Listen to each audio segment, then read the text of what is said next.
Hello everyone. तो last video में हम लोगों ने देखा था टाइप्स ऑफ केमिकल रिएक्शन, और अगर आप लोगों ने वो वीडियो को नहीं देखा है तो लिंक जाके डिस्क्रिप्शन बॉक्स में देख लें, वहाँ पर आप लोगों को मिल जाएगा।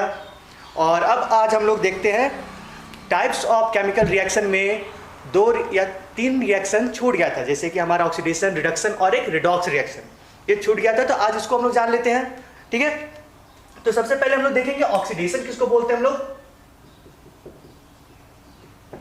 ऑक्सीडेशन, ऑक्सीडेशन क्या है? When an element lose hydrogen or gain oxygen is called oxidation। तो gain of oxygen या फिर loss of hydrogen, तो ये क्या हो जाएगा? ये रिएक्शन कैसा है? ऑक्सीडेशन रिएक्शन है। तो इसको डिफाइन कैसे करेंगे? The reaction in which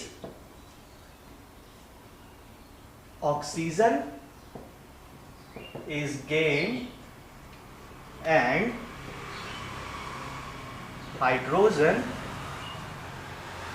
is reduced or lost is called oxidation reaction। ठीक है। तो एग्जांपल्स में हम लोग देख लेते हैं। ये तो हम लोग ने देखा कि गेन ऑफ ऑक्सीजन और लॉस ऑफ हाइड्रोजन। तो एग्जांपल क्या हो जाएगा? जैसे एग्जांपल हम लोग देख लेते हैं, कॉपर अगर रिएक्ट करता है ऑक्सीजन के प्रेजेंस में तो ये क्या बनाता है? कॉपर ऑक्साइड बनाएगा, ये CuO। जैसे और देख लेंगे तो यहां पर क्या हुआ? ऑक्सीजन का, ये कॉपर ने क्या करा? ऑक्सीजन को गेन किया। यहां पर क्या हुआ? गेन ऑफ ऑक्सीजन हुआ। तो नेक्स्ट हम लोग और देख लेंगे, जैसे मैग्नीशियम को जब हम लोग ऑक्सीजन के प्रेजेंस में बर्न करते हैं तो ये क्या बनाता है? मैग्नीशियम ऑक्साइड बनाता है। मैग्नीशियम ऑक्साइड बना, ठीक है। तो यहां पर भी क्या हुआ? मैग्नीशियम ने क्या करा? मैग्नीशियम ने करा गेन ऑफ ऑक्सीजन। तो ये रिएक्शन कैसा हो गया? ऑक्सीडेशन रिएक्शन हुआ, ठीक है। समझ गए ऑक्सीडेशन रिएक्शन। अब इसके बाद देख लेते हैं रिडक्शन किसको बोलते हैं। तो रिडक्शन में क्या होगा? जस्ट ऑक्सीडेशन का क्या होता है? ये अपोजिट है। जस्ट ऑक्सीडेशन का ये रिवर्स है। तो रिवर्स है तो क्या होगा यहाँ पर? When any substance lose oxygen और if any substance gain hydrogen, तो यहां पर क्या हो रहा है? लॉस ऑफ ऑक्सीजन, और यहां पर क्या हो रहा है? Gain of hydrogen. तो डिफाइन कैसे करेंगे इसको हम लोग? In a reaction when an element और substance gain hydrogen or lose oxygen, then the reaction is said to be, or then the reaction is called reduction reaction, and the reaction is called reduction reaction. तो कुछ हम लोग basic सा जो example है वो देख लेते हैं, क्या होगा रिडॉक्स रिएक्शन का एग्जांपल, ठीक है। रिडक्शन रिएक्शन के एग्जांपल देख लेते हैं। रिडॉक्स इसके बाद पढ़ेंगे। तो एग्जांपल में क्या हो जाएगा? एग्जांपल में जैसे अब हम लोग देखते हैं Fe2O3, जब हाइड्रोजन के प्रेजेंस में इसको हम लोग रिएक्ट कराते हैं तो ये क्या बनाएगा? Fe+, यहाँ पर वाटर बन जाता है, ठीक है। तो ये क्या हुआ? यहाँ पर क्या देख रहे हैं? यहाँ पर ऑक्सीजन हमारा क्या हो रहा है? रिड्यूस हो रहा है। यहाँ पर ऑक्सीजन क्या हो रहा है? लॉस हो रहा है। लॉस ऑफ ऑक्सीजन हो रहा है। तो लॉस ऑफ ऑक्सीजन क्या होता है? पहले बताए थे, यहाँ पर देख लीजिए, loss of oxygen is called reduction reaction. तो लॉस ऑफ ऑक्सीजन क्या हुआ? रिडक्शन रिएक्शन हुआ। और देख लेते हैं एग्जांपल, CuO प्लस H2। तो यहाँ पर क्या बनेगा? H2O plus Cu। तो यहाँ पर भी हम लोग देख रहे हैं क्या हो रहा है? लॉस ऑफ, यहाँ पर क्या हो रहा है? Loss of oxygen. तो लॉस ऑफ ऑक्सीजन कैसा हो जाएगा? Reduction reaction. ठीक है। तो अब इसके बाद जो हमारा टॉपिक, लास्ट टॉपिक बच जाता है केमिकल रिएक्शंस में, वो लास्ट टॉपिक क्या है? Redox reaction. तो देखते हैं रेडॉक्स रिएक्शन किसे बोलते हैं हम लोग।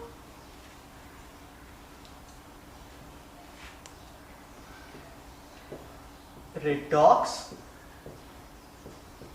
रिएक्शन। तो रेडॉक्स जो वर्ड है, ये रेडॉक्स वर्ड दो वर्ड से बना हुआ है। एक है RED, दोनों को अलग अलग मार्कर से हम लाइन कर देते हैं, और एक है OX। तो RED यहां पर क्या हो गया? रिडक्शन, और OX क्या है? ऑक्सीडेशन। यानी हम लोग इसको डिफाइन कर सकते हैं, a reaction in which oxidation and reduction both takes place at the same time. एक ही रिएक्शन में जब oxidation as well as reduction दोनों हो तो वो रिएक्शन कैसा हो जाता है हमारा? रेडॉक्स रिएक्शन हो जाता है। तो इसको डिफाइन कैसे करेंगे हम लोग? The reaction in which both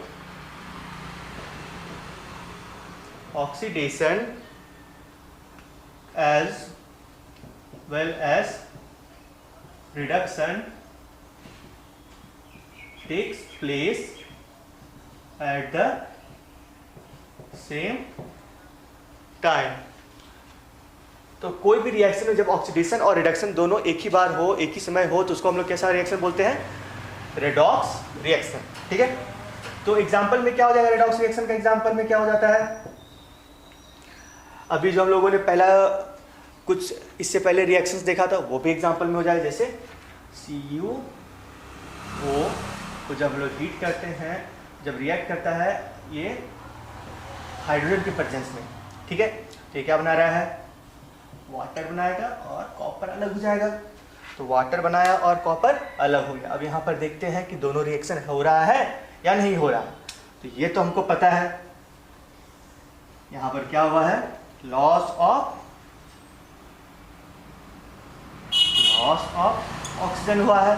तो लॉस ऑफ ऑक्सीजन क्या हो गया? यहाँ पर रिडक्शन हुआ। और इधर देख लेते हैं, यहाँ पर H2 ने क्या किया? गेन किया ऑक्सीजन को, गेन ऑफ ऑक्सीजन। यहाँ पर क्या हुआ? ऑक्सीडेशन हुआ। तो ऑक्सीडेशन और रिडक्शन एक ही रिएक्शन में हो रहा है ना, तो ये रिएक्शन कैसा हो गया? रेडॉक्स रिएक्शन हो गया। तो और एक दो एग्जांपल देख लेते हैं। जैसे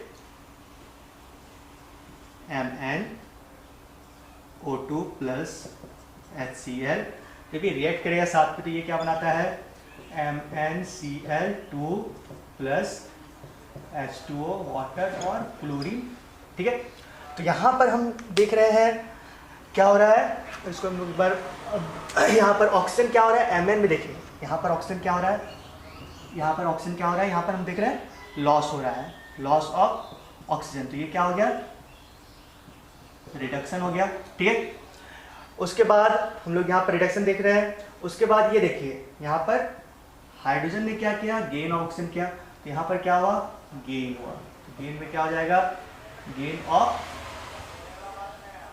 ऑक्सीजन। तो ये क्या हो जाएगा? ऑक्सीडेशन। तो यहाँ पर ऑक्सीडेशन रिडक्शन दोनों क्या हो रहा है? एक ही रिएक्शन में हो रहा है। तो ये कौन सा रिएक्शन हो जाएगा? ये भी हो जाएगा रिडॉक्स रिएक्शन हो जाएगा। तो आइए देखते हैं अब हम लोग केमिकल इक्वेशन क्या होता है। केमिकल इक्वेशन, केमिकल इक्वेशन क्या है? जब किसी भी केमिकल रिएक्शन को हम लोग रिप्रेजेंट करते हैं उसके मॉलिक्यूलर फार्मूला से, तो उसको हम लोग बोलते हैं केमिकल इक्वेशन। ठीक है। तो केमिकल इक्वेशन क्या है? The representation of chemical reaction with their molecular formula is called chemical equation. तो अगर किसी भी केमिकल रिएक्शन को रिप्रेजेंट करने के लिए उसका हम लोग मॉलिक्यूलर फॉर्मूला लेते हैं। तो आइए देख लेते हैं हम लोग। तो यहाँ पर एक हम लोग एग्जांपल देखते हैं। एक एग्जांपल लेते हैं हम लोग पहले केमिकल इक्वेशन, केमिकल रिएक्शन का। तो केमिकल रिएक्शन क्या हो जाएगा, जैसे potassium chloride,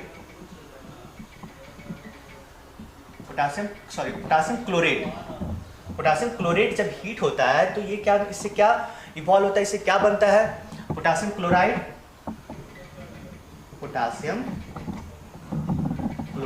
plus oxygen gas evolve होता है।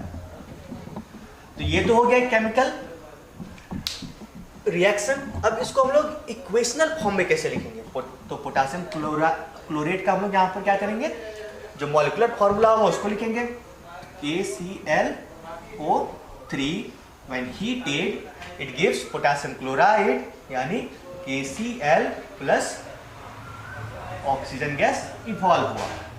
तो ये हो गया एक केमिकल रिएक्शन हमारा, और इसको हम लोग इक्वेशनल फॉर्म में भी लिख लिए। तो अब यहाँ पर हम लोगों ने क्या देखा कि केमिकल इक्वेशन क्या है। अब केमिकल इक्वेशन लिखने के लिए कुछ इसका हम लोग को इम्पोर्टेंट टर्म्स या फिर कुछ इम्पोर्टेंट थिंग्स हम लोग को अपने दिमाग में रखना चाहिए, अपने सोचना चाहिए। जब हम कोई भी हम लोग केमिकल इक्वेशन लिखते हैं तो हम लोगों को कुछ रूल्स है यहाँ पर जो कि देखना चाहिए। तो रूल्स क्या है, सबसे पहला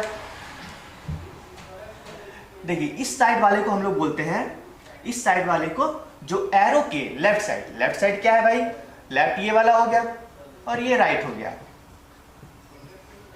तो एरो के लेफ्ट साइड वाले को हम लोग क्या बोलेंगे, रिएक्टेंट, और एरो के राइट साइड वाले को हम लोग क्या बोलेंगे, ये क्या हो गया, प्रोडक्ट। तो एरो के लेफ्ट साइड वाला रिएक्टेंट और एरो के राइट साइड वाला प्रोडक्ट, ठीक है। और ये जो साइन है बीच में, जो ये एरो दिख रहा है, ये एरो को हम लोग बोलते हैं साइन ऑफ रिएक्शन। इसको क्या बोलते हैं हम लोग, साइन ऑफ रिएक्शन।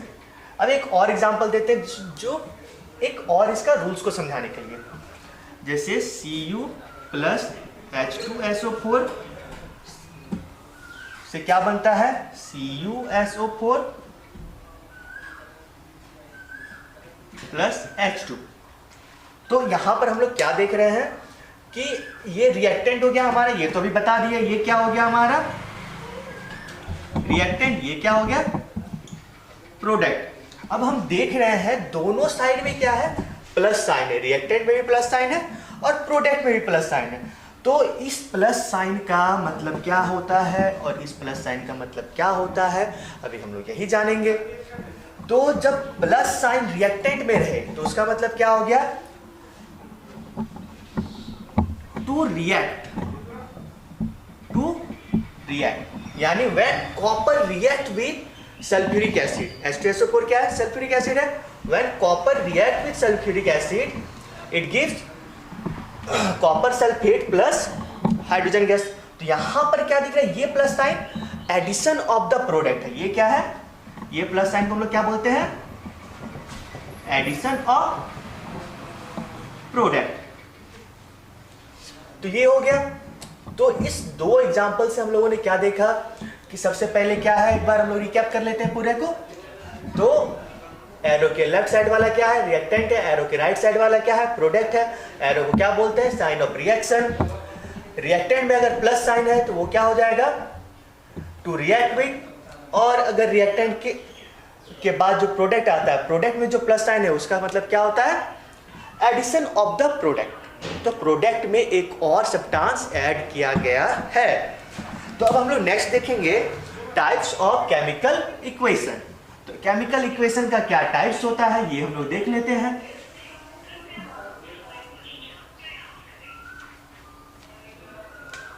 तो टाइप्स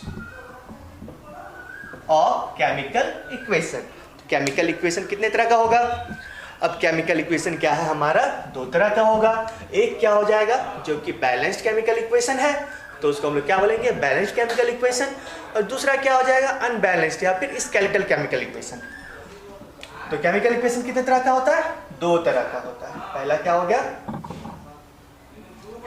अनबैलेंस्ड और स्केलेटल केमिकल इक्वेशन। सेकंड क्या है भाई? सेकंड है हमारा balanced chemical equation.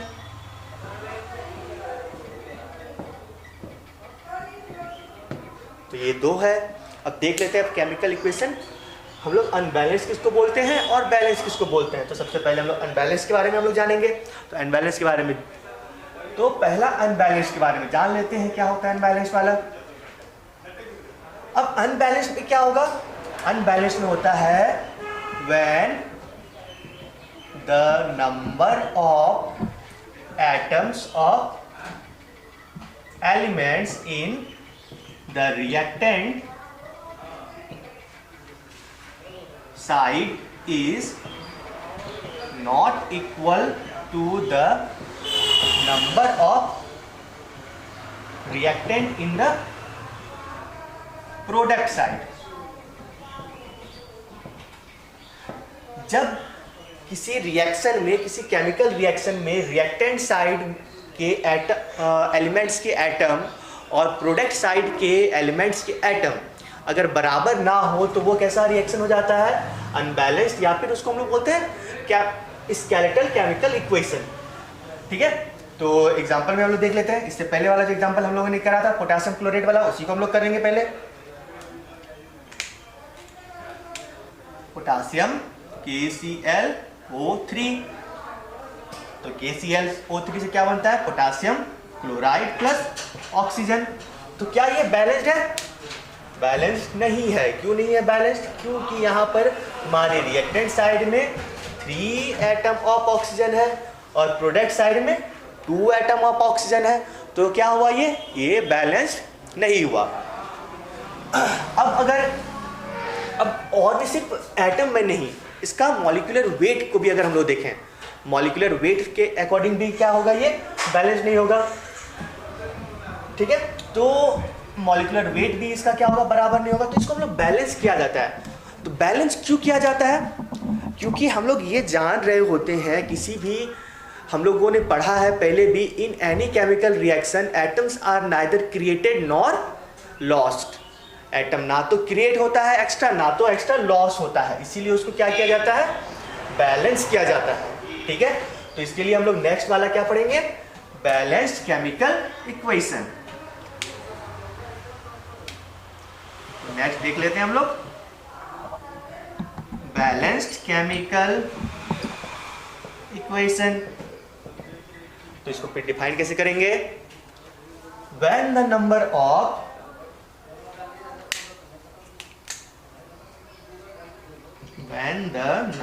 Of elements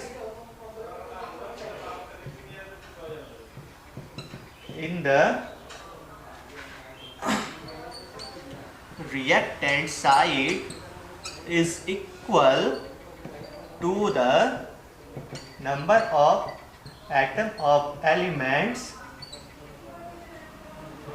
in the product side।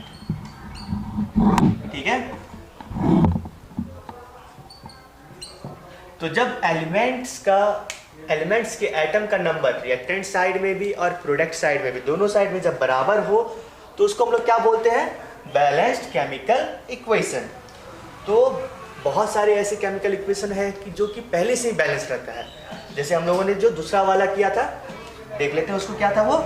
Cu plus H2SO4 it gives CuSO4 plus H2। यानी जब कॉपर को सल्फ्यूरिक एसिड के से हम लोग रिएक्ट कराते हैं तो ये क्या बनता है? Copper sulphate plus hydrogen gas evolve होता है। तो यहाँ पर क्या है? कॉपर का रिएक्टेंट साइड में एटम और प्रोडक्ट साइड में दोनों बराबर है। सल्फर बराबर है, सल्फर का 1 सल्फर बराबर है, ऑक्सीजन का 4 है, ऑक्सीजन का इधर भी 4 है।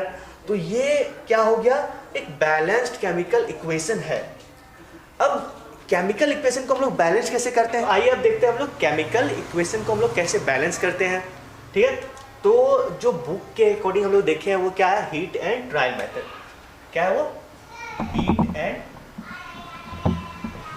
Trial method. तो हीट एंड ट्रायल मेथड में क्या होता है, हीट एंड ट्रायल मेथड में कोई भी अगर हमको इक्वेशन को जब हम लोग को बैलेंस करना होता है तो जिसका सबसे कम एटम है तो हम लोग सबसे पहले उसको हम लोग बैलेंस करते हैं, फिर उससे ज़्यादा वाले एटम को हम लोग बैलेंस करते हैं। तो ये काफ़ी क्या बोल सकते हैं हम लोग, लेंथी प्रोसेस हो जाता है इसको बैलेंस करने के लिए, और बड़े बड़े रिएक्शंस में हम लोग थोड़ा सा फंस सकते हैं।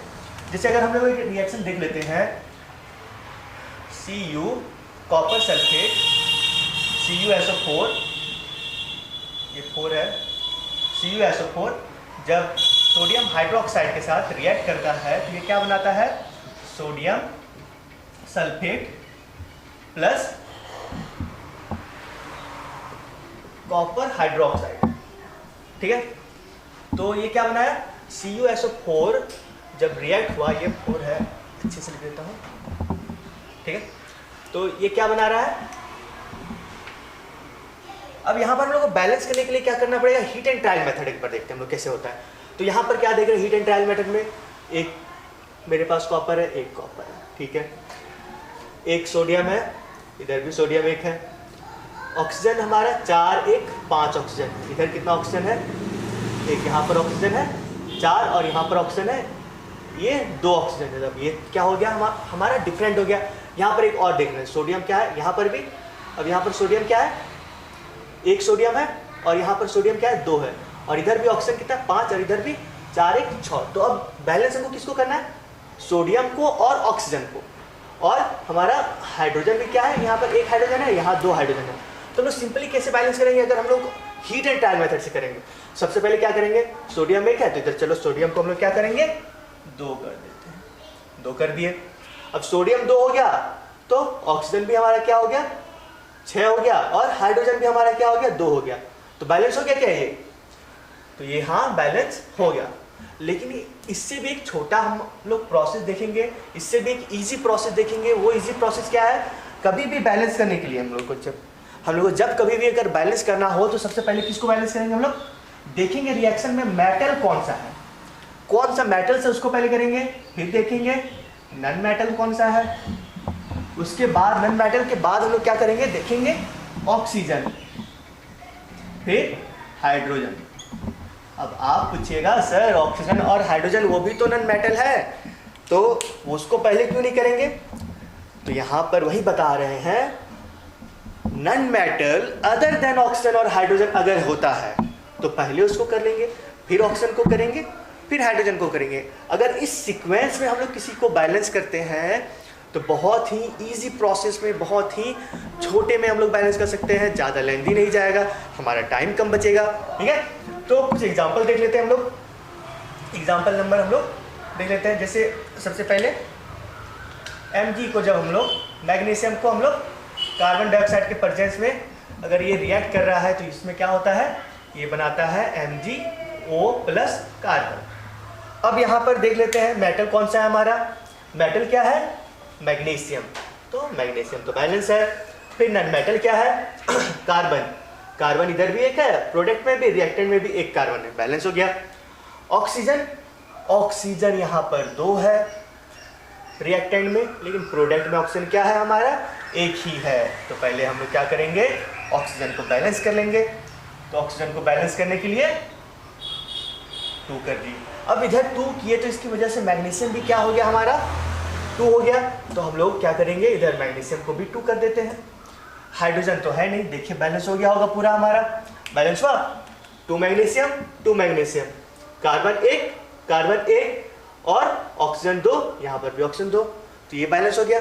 अब एक और देख लेते हैं हम लोग ऐसा करके, इसी प्रोसेस से हम लोग और भी हम लोग करेंगे। तो यहाँ पर सिल्वर नाइट्रेट जब हम लोगों का रिएक्ट करता है अमोनियम हाइड्रोक्साइड के साथ, तो ये क्या रिलीज करेगा, सिल्वर नाइट्रेट, सिल्वर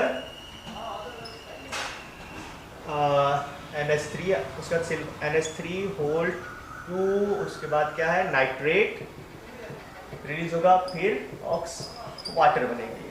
तो ये हो गया एक रिएक्शन। अब इसको हम लोग बैलेंस करते हैं। ठीक है, तो हमारे मेथड से करेंगे, हीट एंड ट्रायल से नहीं करेंगे। मेटल, मेटल क्या है हमारा, सिर्फ एक सिल्वर मेटल है, सिल्वर मेटल है, दोनों में क्या है, दोनों साइड एक एक है, तो एक एक बैलेंस हो गया। अब यहाँ पर देख लेते हैं इसके अलावा क्या है, इसके अलावा नाइट्रोजन। नाइट्रोजन कितना है, एक नाइट्रोजन है, दो नाइट्रोजन है। यहाँ पर कितना है, यहाँ पर हमारे पास एक नाइट्रोजन और दो नाइट्रोजन रिएक्टेंट साइड में। प्रोडक्ट साइड में कितना है, दो नाइट्रोजन है और एक तीन नाइट्रोजन है। तो इस तीन नाइट्रोजन को हम लोग इधर भी क्या करेंगे, अगर दो लगा देते हैं, अगर हम लोग इधर दो लगा देते हैं तो दो और एक, तीन नाइट्रोजन हो गया ना। इधर भी तीन, रिएक्टेंट में भी तीन, प्रोडक्ट में भी तीन, प्रोडक्ट में भी दो और एक, तीन हो गया। अब इसके बाद क्या है, ऑक्सीजन देख लेते हैं हमारे पास कितना है। ऑक्सीजन कितना है, तीन और दो, पाँच। इधर ऑक्सीजन कितना है हमारे पास, इधर है हमारे पास तीन और एक, चार है। तो यहाँ पर वाटर में हम लोग क्या करेंगे, दो लगा दिए, दो हो गया, दो तीन पाँच हो गया। इसके बाद क्या है हमारे पास, हाइड्रोजन कितना है अब देखते हैं।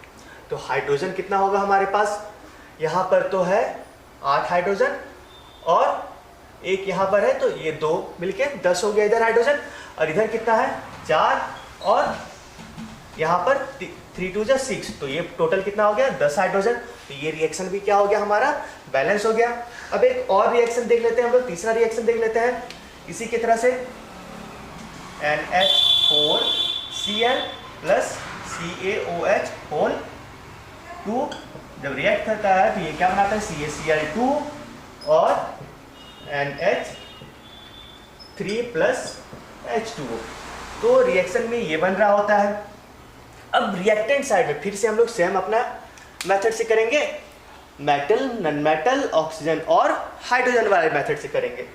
तो यहाँ पर हमारे पास देखते हैं मेटल क्या है, CaOH है ये, ठीक है, और ये भी CaCl2 है।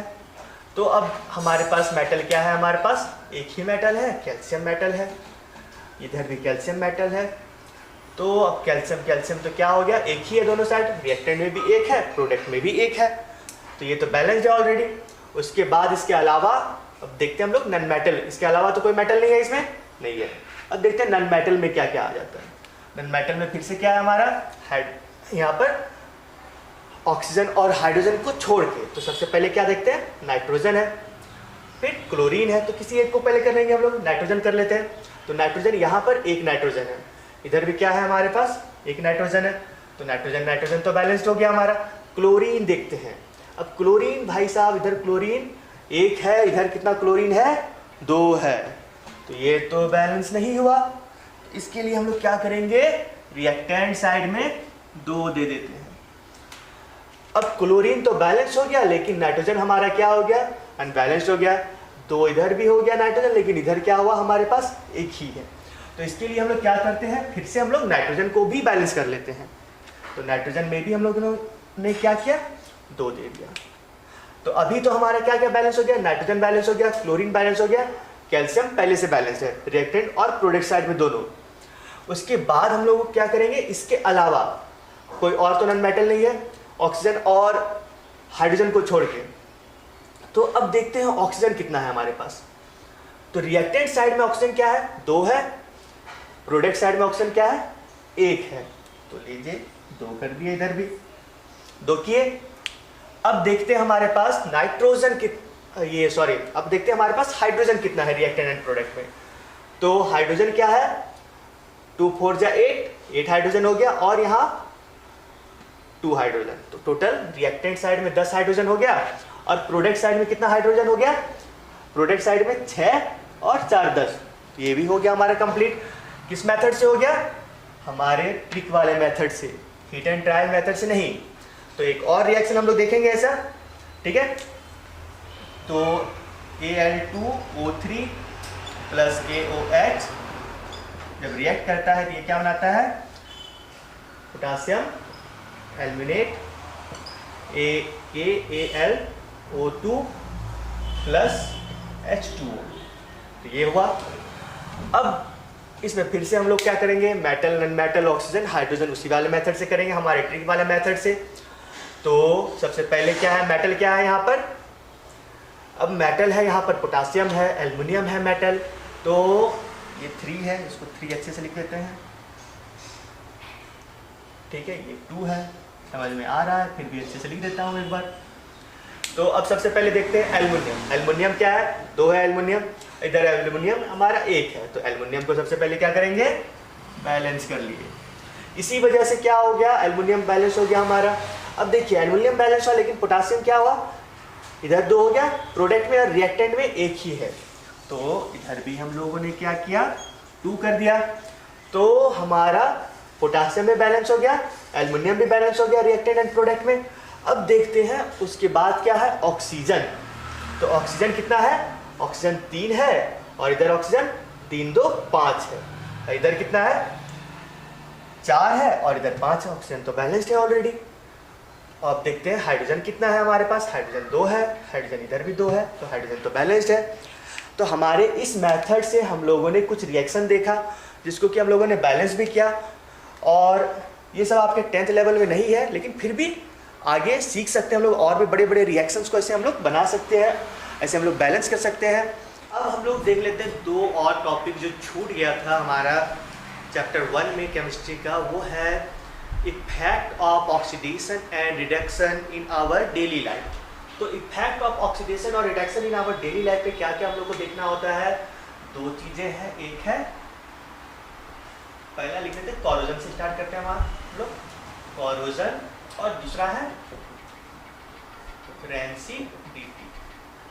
तो रेंसिडिटी मतलब क्या होता है, बासी होना, ठीक है। और कोरोजन मतलब क्या होता है, जंग लगना, मेटल्स में जंग लगना ड्यू टू मॉइस्चर, या फिर मेटल खराब हो जाना। जंग लगना हम लोग नहीं बोल सकते मेटल का खराब हो जाना। यानी कैसे खराब हो जाना, आइदर बाय एसिड और बाय मॉइस्चर। तो हम लोग एक एक करके दोनों को थोड़ा ब्रीफली देख लेते हैं सबसे पहले। तो सबसे पहले हम लोग देखते हैं कोरोजन क्या होता है। Corrosion is when metals are being attacked by moisture और एसिड इज कॉल्ड कोरोजन। तो इसको हम लोग लिख लेते हैं एक बार, when metals are being attacked by moisture और एसिड। जब मेटल्स मॉइस्चर या एसिड की वजह से खराब हो जाए, अटैक्ड हो, तो उसको हम लोग क्या बोलेंगे, कोरोजन। जैसे हम लोग एग्जांपल हम लोग क्या देखेंगे, एग्जांपल हम लोग देख लेते हैं, ब्लैक कोटिंग इन सिल्वर। अगर सिल्वर का हम लोग कोई भी चीज़ पहनते हैं, या फिर चांदी का जो हम लोग बोलते हैं कोई भी चीज़ पहनते हैं, या फिर उसको अगर प्रॉपर यूज़ नहीं हो रहा है, तो वो मॉइस्चर की वजह से क्या होता है, उसमें एक ब्लैक कोटिंग आ जाता है। धीरे धीरे हम लोग देखेंगे, चांदी का कोई भी हार हो, या फिर पायल पहना जाता है, अंगूठी वगैरह में क्या होता है, अगर रख दिया गया है, यूज़ नहीं होरहा है, तो उसमें ब्लैक कोटिंग आ जाता है, ठीक है। फिर और देखेंगे हम लोग, जैसे green colour in copper, green colour coating in copper. Copper के जो भी बर्तन वगैरह है, या फिर कोई यूटेंसिल, अगर कोई भी सामान हमारे पास है, तो उसमें क्या हो जाता है, मॉइस्चर की वजह से उसमें क्या हो जाता है, एक ग्रीन कलर आ जाता है। या फिर हम लोग जानते हैं एक और जो हम लोग हमेशा देखते हैं आयरन में, रस्टिंग। रस्टिंग ये है जंग लगना, ये किस में होता है, आयरन में। ये तो हम लोग सबको जानते हैं। कहीं पर भी हम लोग लोहा देखते हैं, लोहा में अगर मॉइस्चर आ जाता है तो उसमें क्या हो जाता है, रस्टिंग हो जाता है, ठीक है। तो कोरोजन की वजह से हम लोग हमारे आसपास में डे टू डे लाइफ में बहुत ज़्यादा नुकसान भी होता है। ये कोरोजन होता किसकी वजह से है, due to the oxidation of metals. Oxidation में क्या हो रहा होगा, मेटल अपना प्रॉपर्टी लूज कर रहा होता है, और मेटल का प्रॉपर्टी लूज होने की वजह से मेटल क्या हो जाता है, वीक हो जाता है। मेटल वीक होने की वजह से हम अपने आसपास बहुत सारी चीज़ें खराब होते हुए देख सकते हैं। जैसे कार का बॉडी डिफेक्ट्स, इफेक्ट्स या बोल सकते हैं इफेक्ट्स ऑफ कोरोजन में हम लोग क्या क्या देख सकते हैं, effects of corrosion. Effects of corrosion में हम लोग क्या देखेंगे, अपने आसपास में देख सकते हैं, कार बॉडीज का खराब होना, damage car bodies, damage of car bodies, damage of bridges, damage of bridge,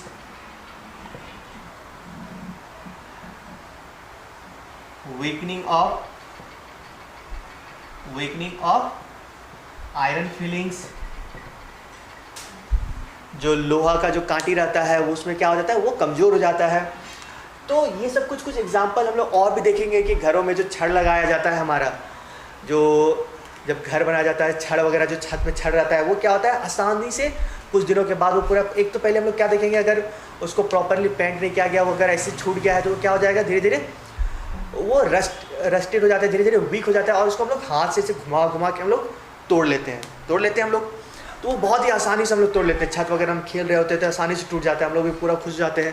तो वो किसकी वजह से हो रहा है, वो हम लोग क्यों तोड़ पाते हैं, क्योंकि वो उसका प्रॉपर्टी लूज़ कर गया है, मेटलिक प्रॉपर्टी लूज़ हो गया है और हम लोग उसको आसानी से तोड़ सकते हैं। तो और भी बहुत सारा ऐसा है, कोई भी वायर अगर हम लोग देखते हैं, जैसे लोहा का वायर आ जाता है, आयरन का वायर आ जाता है, आयरन के वायर को 2 बार 3 बार ऐसे घुमाने की वजह से आराम से टूट जाता है।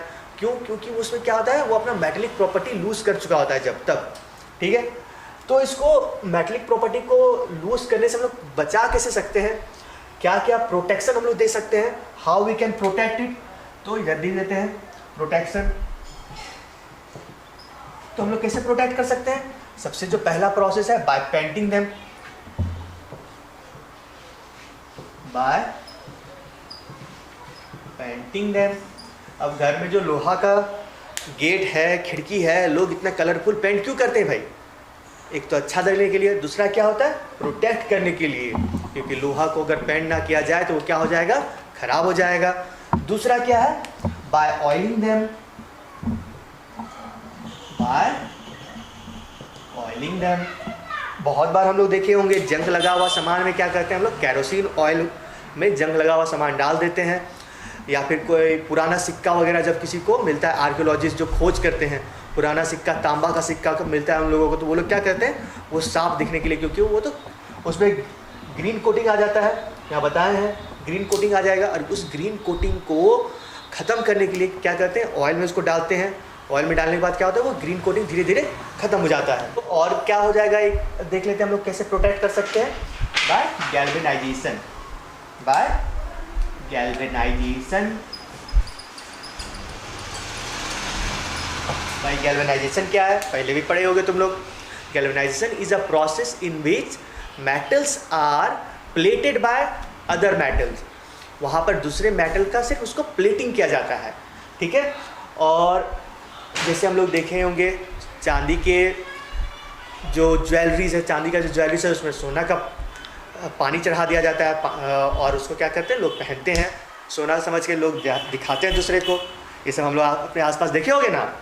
और भी होता है जैसे कि आयरन में क्या किया जाता है, आयरन में, स्टील में प्लेटिंग किया जाता है, ताकि उसको क्या कर सके हम लोग ज़्यादा से ज़्यादा दिनों तक प्रोटेक्टेड रख सके, ठीक है। तो ये हो गया हमारा कॉरोजन के बारे में एक शॉर्ट सा डिस्क्रिप्शन। अब कॉरोजन के बाद क्या है, रेंसिडिटी। तो आइए देखते हैं अब नेक्स्ट टॉपिक, रेंसिडिटी। तो रेंसिडिटी मतलब क्या होता है, बासी हो जाना। जब हमारा फूड हम जो खाते हैं या फिर कोई भी चीज़ रखा हुआ रहे, कोई भी फूड, वो जब बासी हो जाता है, बासी क्यों हो जाता है या फिर रेंसिडिटी क्यों हो जाता है, due to oxidation of fatty substances like oil, fat, जो उसमें प्रेजेंट है उसमें ऑक्सीडेशन होने की वजह से वो रेंसिड हो जाता है। तो इसको हम डिफाइन कैसे कर सकते हैं, when our food get spoiled due to the presence of fat और ऑयल इज कॉल्ड रेंसिडिटी। तो इसको एक बार डिफाइन कर लेते हैं हम लोग, the spoiling of food due to oxidation of fats and oil present in it is called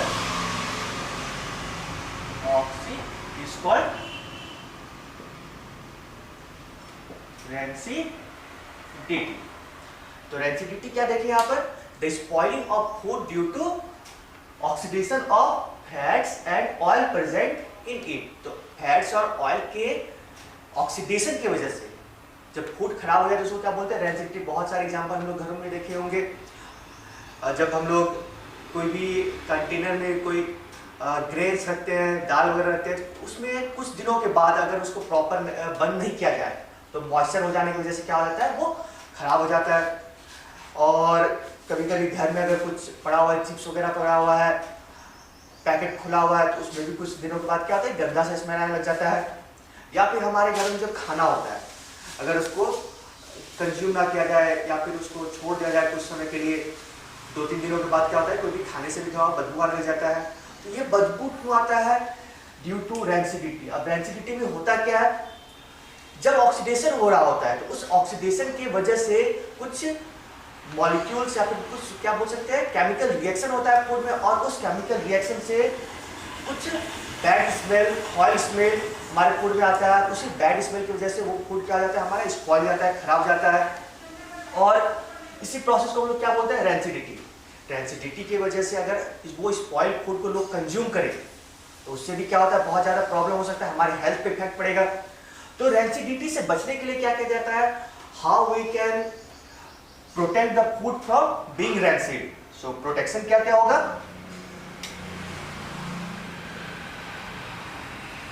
protection देख लेते हैं क्या क्या हो सकता है। सबसे पहले तो हम लोग फूड में क्या कर सकते हैं, प्रिजर्वेटिव्स मिला के रखेंगे बाय एडिंग प्रिजर्वेटिव्स।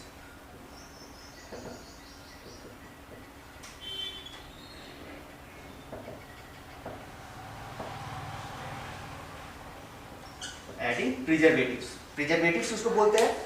हम लोग देखेंगे बहुत सारे फूड में, बहुत सारे कुक्ड फूड भी आजकल कैन में आने लग रहे हैं, और उन कुक्ड फूड को क्या किया जाता है, कैन में जब लाया जाता है तो हम बस गर्म पानी डालें और क्या कि थोड़ा सा चम्मच लेके घुमाए और खाना स्टार्ट हो जाता है। तो वो कैसे खा रहे हैं हम लोग, वो इतना दिनों तक ठीक कैसे है, ड्यू टू प्रिजर्वेटिव्स। प्रिजर्वेटिव्स के वजह से वो क्या होता है, फूड ज़्यादा दिनों तक सेफ रहता है। हमने देखा होगा जूस वगैरह, रियल जूस, ऑरेंज जूस जो मिल रहा होता है, मैंगो जूस वगैरह जो मिल रहा होता है, तो वो सब ज़्यादा दिनों तक प्रोटेक्टेड कैसे रहता है, प्रिजर्वेटिव मिला के रखते हैं। और फिर क्या कर सकते हैं हम लोग, और हम लोग इसको कर सकते हैं बाय सन ड्राइंग मेथड। दूसरा क्या हो सकता है, bye sun drying. Sun drying क्या हो गया, धूप में सुखा देने से। हम लोगों ने घरों में देखा होगा, गांव में देखा होगा, पुराने जमाने में लोग क्या करते थे, बहुत सारे फल को, बहुत सारे सब्जियों को, बहुत सारे फ्रूट्स को सुखा के क्या किया जाता था, प्रोटेक्ट किया जाता था, ज़्यादा दिनों तक रखा जाता था। ग्रेन्स को अभी भी होता है ना, जब खेतों से काट के जब ग्रेन्स लाया जाता है तो उन खेतों से काट के ग्रेन्स को लाने के बाद क्या किया जाता है, उनको सुखाया जाता है ताकि वो ज़्यादा से ज़्यादा दिनों तक प्रोटेक्टेड रह सके। फिर और भी हम लोग देख रहे होते हैं, जैसे गोभी वगैरह को, जब गोभी का सीजन होता है, कॉलीफ्लावर जब उसका सीजन होता है, तो ज़्यादा से ज़्यादा जब वो हो रहा होता है तो उसको क्या करते हैं, छोटे छोटे टुकड़े में तोड़ के उसको धूप में सुखा के लोग, जैसे सर्दियों में ज़्यादा से ज़्यादा कॉलीफ्लावर होता है, सर्दियों में लोग सुखा के उसको, गर्मियों में भी उसको एंजॉय करते हैं, खाते हैं। फिर नेक्स्ट क्या है, नेक्स्ट मेथड है, अब देख लेते हैं तीसरा मेथड फॉर प्रोटेक्शन क्या हो सकता है, by air tight packing. By air tight packing. तो एयर टाइट पैकिंग क्यों किया जाता है, अब एयर टाइट पैकिंग इसलिए किया जाएगा क्योंकि अगर एयर ही नहीं होगा वहाँ पर स्पेस ही नहीं होगा दूसरी चीज़ों के आने का, तो रिएक्शन तो होगा नहीं। तो एयर नहीं होगा तो क्या होगा, रिएक्शन नहीं होगा। बहुत सारे फूड में देखते होंगे कैन में आता है, बंद किया हुआ कैन में, हल्दीराम वगैरह का, आप अगर रसगुल्ला हल्दीराम का बहुत सारा जो फूड आइटम्स आता है वो क्या किया जाता है, कैन में बंद होता है। कैन में बंद होने की वजह से क्या होता है, वो प्रोटेक्टेड रहता है। मशरूम वगैरह आजकल क्या होता है, कैन में आता है, वो कैन में क्या होता है, एयर टाइट पैकिंग कर दिया जाता है और उसको क्या होता है, वो ज़्यादा से ज़्यादा दिनों तक सेफ रहता है। नेक्स्ट क्या देख सकते हैं हम लोग, नेक्स्ट है हमारे पास by removing oxygen from packet. अब ऑक्सीजन को क्या कर दिया जा रहा है, पैकेट से रिमूव कर दिया जा रहा है। तो ऑक्सीजन को रिमूव करके क्या किया जाता है, नाइट्रोजन ऐड किया जाता है। जो भी हम लोग देख रहे होते हैं, जो पैकेट वाले रहते हैं, जैसे लेज कुरकुरे हमारा है ना, सबको अच्छा लगता है लेज कुरकुरे खाना। लेज कुरकुरे देख रहे होते हैं, उसके अंदर क्या होता है, बड़ा सा पैकेट होता है और उसके अंदर बहुत कम लेस रहता है। बहुत कुरकुरे रहता है। तो ये जो बड़ा सा पैकेट, खुला हुआ पैकेट रहता है, उसमें कौन सा गैस रहता है? उसमें रहता है नाइट्रोजन गैस। तो उसको क्या बोलते हैं? वहाँ पर ऑक्सीजन को रिमूव कर दिया जाता है फ्रॉम नाइट्रोजन, और उसको क्या करते हैं? लंबे समय तक हम लोग प्रोटेक्ट करके रख सकते हैं। ठीक है, ये हो गया हमारा रेंसिडिटी प्रोसेस, जो हम अपने डे टू डे लाइफ में देखते हैं। रेंसिडिटी की वजह से हमारा फूड आइटम्स में क्या इफेक्ट पड़ता है, या फिर हमारे आसपास में जो केमिकल रिएक्शन होता है उसका एक बेसिक सा एग्जांपल है रेंसिडिटी। तो यहाँ पर हमारा चैप्टर 1 केमिस्ट्री का क्लास 10 का खत्म होता है। और ऐसे ही वीडियोस के लिए आप लोग बने रहे अपने, आप सबके अपने से प्यारे से चैनल एडू एलाइट्स 1 पर। यहाँ पर मैं लिख देता हूँ एडू एलाइट्स 1।